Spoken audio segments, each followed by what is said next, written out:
Today, I will bring one idea to paint a beautiful sunset painting and along with how to paint your cirrus clouds. Here I am using the materials flat brush size 16 and 14, the filbert brush size 6, round brush size 6. First moistening my palette and then I am using the acrylic paints blue, magenta, yellow, orange, white. First, creating a sunset sky with a flat brush requires a technique called wet on wet blending. This allows the acrylic to merge smoothly directly on your canvas. Here I am using flat brush size 16, moistening the brush first, and I am using yellow and white color create the bottom sand glow. Mix lemon yellow with titanium white. White prevents the yellow from turning muddy when it meets the other colors. So start at the very bottom of the canvas, the center. Just I apply this color and the pure white strokes. Next, along with this previous color, I am adding little orange and just apply this color left and right side short horizontal brush strokes. Move the brush and just left side and right side, and these overlapping strokes will naturally create a soft warm orange transition.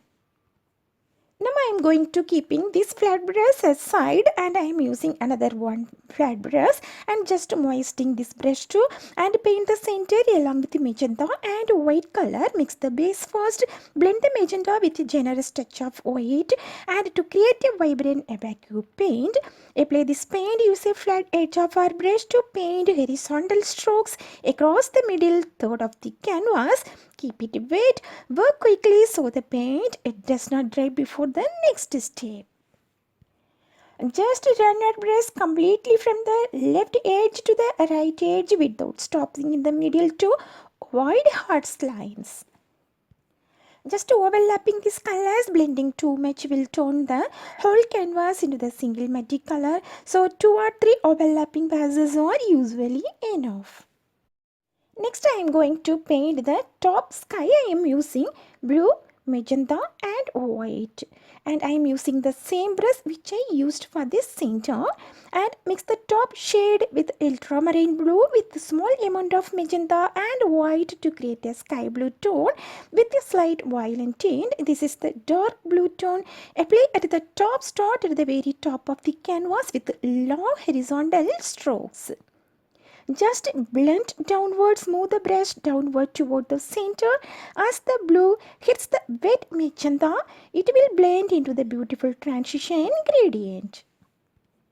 Here I am using the same flat brush which I used for this first, the sun glow, lemon yellow and orange color. The same here I am using for this overlapping. It will blend into the beautiful transition gradient. Just hold the brush flat, keep the wide flat face of the bristles parallel to the canvas for maximum coverage. Here I am using round brush size 6 and just grab titanium white and just place the round shapes at the center here. Now painting wispy cirrus clouds with a filbert brush involves building transparent layers. The rounded shapes of the filbert brush is perfect for creating soft feathery edges. First, paint the shadow layers. Mixing the shadow colors, blend magenta and blue. Same amount of these and touch of the white. Just create a soft violet blue. And just load brush. Place a very small amount of the shadow mixing colors on the tip of the brush and just scrub the edges. Hold the brush flat against the canvas and move it in light circular scrubbing motions. Here the flick strokes also helping and use thin edges of the filbert brush to flick the paint outward into the long wispy tails. This soft gradient keep the shadow colors darkest near the center of the sun and just faded at the edges too. Always the cirrus clouds do not have dense puffy shades. They form thin streaks. The more tails are delicate patches across the upper atmosphere. Here too I am using the same filbert brush with this magenta for this acrylic and a dry brush scrubbing techniques over a fully this dry background because cirrus clouds are the thin clouds. Here I am using the magenta color, the magenta shade. Just to drag the brush diagonally across the upper sky in elongated she-shapes or wavy lines. Here I am using the she-shapes and just to taper the tiles, flick or brush outward at the end of each strokes to let the tiles naturally thin out. The sizes are varies. The sizes paint longer, thicker waves at the top of the canvas and tiny clustered strokes near the horizon to create deep perspective, scrub and blend for softness. Use our brush frictions. Hold the brush loosely and press flatly against the canvas texture. Scramble the edges. Scrub in micro movements to force the paint to scatter into the tiny transparent particles rather than solid lines. Here, just avoid symmetry. Keep the strokes random and broken, mimicking windswept atmospheric currents. The rounded edge of the filbert keeps the edges soft. Here we are using the scrubbing softly techniques. While creating this kind of cirrus clouds, hold the brush just loosely using very light, featherly upward flicking motions and just drag the brush across the sky horizontally in swift curved strokes. The rounded tip of the filbert brush will create natural, tapered edges that mimic the wispy nature of cirrus clouds. Just apply the paint to the canvas using sweeping C-shaped curved motions, pulling the paint in the diagonal directions across the upper sky. Flick or wrist at the end of the strokes to let the tiles naturally taper off into the nothingness. Few tips while doing cirrus clouds. Add complementary colors. Cirrus clouds are so high up they often catch the light of the sunrise or sunset. Adding a tiny touch of orange or light pink, especially on the edges, make the blue sky look incredibly dramatic. Layer for depth. Let your first wispy layer dry, completely dry, then apply the slightly brighter white over the most prominent parts of the cloud to make it pop against the sky. Always the colors placed at sunset. These high clouds capture light from below.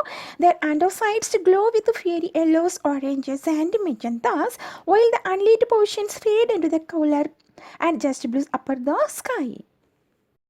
Just soft edges, unlike fluffy cumulus clouds with hard outlines, cirrus boundaries are completely blurred, requiring further light pressure brushstrokes.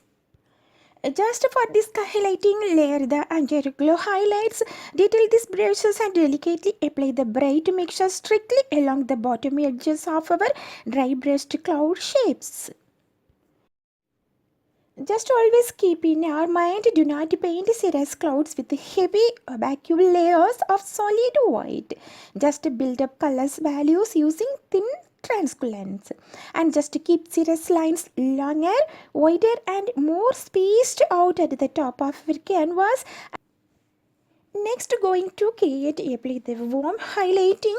Here first mixing the highlighting colors. Blend little bit of white with a tiny dot of magenta and yellow too. Just to create a warm glowing this cream tone. And just if you want clean your brush thoroughly so no dark blue shadow paint remains, but I am keeping the same way. First creating these top edges, apply the highlighting, mixing only the top and sun facing edges of this shadow here, and here I am applying this paint, this bottom of this shadow part. With the strokes, pull the highlight paint gently downward into the shadow layer, just using the soft side of this brush. Just we catch the light, use the side of the filbert brush to dab bright highlight onto the undersides of the clouds closest to the horizon. Feather upward, softly blend an yellow highlight upward into the pink cloud body and using the finger or a clean dry filbert brush. When using the sides of the filbert brush, catch for this light to dab bright highlights onto the undersides of the clouds closest to the horizon. Feather upward, softly blend the yellow highlight upward under the pink cloud body and using our finger or a clean dry filbert brush. Next, we are adding the depth and dimension for this highlighting. Once the first layer completely dry, the clouds is dry. Next, mix the brighter, more opaque titanium white with a hint of yellow. Now here also I am going to highlighting layer bright highlights. Let it dry completely first this base of this magenta, and next allow our first thin wispy magenta shadow layer to dry completely. Next going to apply here the center top highlight. Allowed the brush tip with our bright highlight. Already we mixed the yellow and along with the magenta color. Just grab that little bit and catch this light. Scrub gently over the leading edges and here the center side and just center of our waist to make a clouds pop and look three-dimensional.